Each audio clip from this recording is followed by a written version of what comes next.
我今次喺《萬王之王》飾演嘅角色咧，就係Charles Dickens， 都幾 typical 嘅父親啦。我覺得，我諗作為父母去教育佢哋嘅小朋友，或者去培育佢哋嘅小朋友，應該都遇到唔少棘手嘅問題嘅。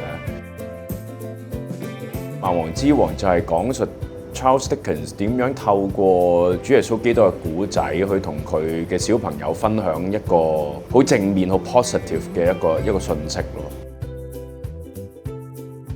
配音工作咧，其實都好多時候都幾即時臨場去發揮。你可以隨住配音成個過程，你會慢慢摸索到個角色啦。呢個都我覺得係喺配音裏邊其中一樣高難度嘅 criteria 啦。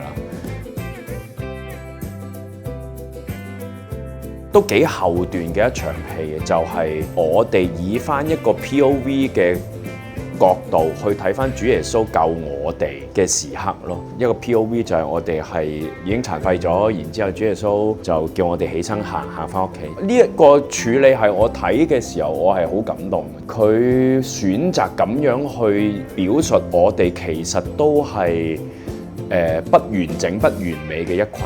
雖然我哋冇經歷，唔係話經歷咗死亡，或者唔係經歷咗跛腳，唔係經歷咗盲眼，但係其實我哋嘅不完整係同呢啲人係同出一轍咯。